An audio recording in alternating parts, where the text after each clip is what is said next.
Professor doctor ইউনূসকে, যে তিনি আজকে ম্যাডামকে যে সম্মান দেখিয়েছেন, এতে আজকে আমরা যেমন একটা কৃতজ্ঞ হয়েছি, একই সঙ্গে গোটা জাতি আজকে আনন্দিত বোধ করেছে। এক যুগ পরে হাস্যোজ্জ্বল মুখে কোনো অনুষ্ঠানে উপস্থিত হলেন বেগম খালেদা জিয়া। সেনাকুঞ্জে প্রধান উপদেষ্টা ডক্টর মোহাম্মদ ইউনূসের পাশের আসনে বসে তিনি উপভোগ করলেন সশস্ত্র বাহিনী দিবসের সংবর্ধনা অনুষ্ঠান। বৃহস্পতিবার বেলা ৩টা ৫০ ঢাকা সেনানিবাসের সেনাকুঞ্জে পৌঁছান খালেদা জিয়া। গত এক যুগের মধ্যে এই প্রথম সেনাকুঞ্জে বার্ষিকী আয়োজনে এলেন সাবেক এই প্রধানমন্ত্রী। সেনাপ্রধান জেনারেল ওয়াকার উজ্জামান, নৌবাহিনীর প্রধান অ্যাডমিরাল মোহাম্মদ নাজমুল হাসান এবং বিমান বাহিনীর প্রধান air chief marshal Hasan Mahmud Khan সেনাকুঞ্জে খালেদা জিয়াকে অভ্যর্থনা জানান। গাড়ি থেকে নেমেই হুইল চেয়ারে বসে অনুষ্ঠান স্থলে যান তিনি। মিনিট পাঁচেক পর ঘটনাস্থলে পৌঁছান অনুষ্ঠানের প্রধান অতিথি অন্তর্বর্তী সরকারের প্রধান উপদেষ্টা ডক্টর মোহাম্মদ ইউনূস। ঠিক 4টায় জাতীয় সঙ্গীতের মধ্য দিয়ে সংবর্ধনা অনুষ্ঠান শুরু হয়। তারপর প্রধান উপদেষ্টা বক্তব্য দেন। বক্তব্যের শুরুতে তিনি সশস্ত্র বাহিনীর সদস্যদের অভিনন্দন জানায়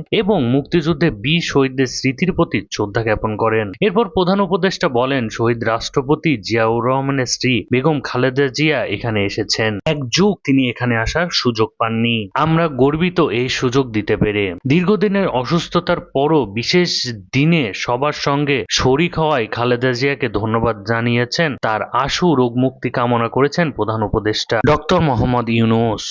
ল্যাভেন্ডার রঙের শাড়ি পরিহিত খালেদা জিয়া বসার ব্যবস্থা হয়েছিল প্রধান উপদেষ্টার পাশের আসনেই। বক্তব্য দেওয়ার পর আসনে বসে প্রধান উপদেষ্টা খালেদা জিয়ার সঙ্গে কুশল বিনিময় করেন। এ সময় তাদের হাস্যোজ্জ্বল দেখাচ্ছিল।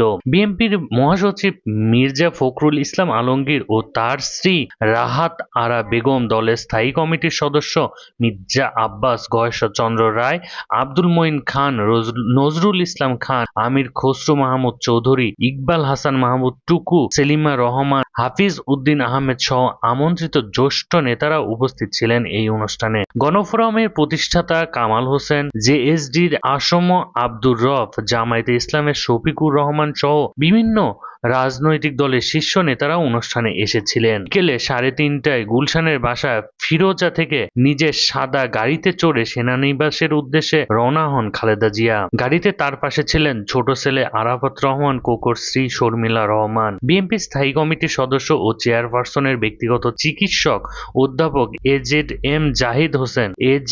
এম জাহিদ হোসেনও ছিলেন গাড়িবহরে। খালেদার গাড়ির সামনে ছিল মিলিটারি, পুলিশ, এমপি, পাইলটস কার, পেছনে সেনাবাহিনীর একটি অ্যাম্বুলেন্স। বিগত আওয়ামী লীগ সরকারের সময় 2018 সালে দুর্নীতি মামলায় কারাগারে যাওয়ার পর এই প্রথম কোন অনুষ্ঠানে যোগ দিলেন বিএনপির চেয়ারপারসন। 2 বছর কারাগারে থাকার পর 2020 সালের মার্চে সরকারের নির্বাহী আদেশে সাময়িক মুক্তি পান খালেদা জিয়া।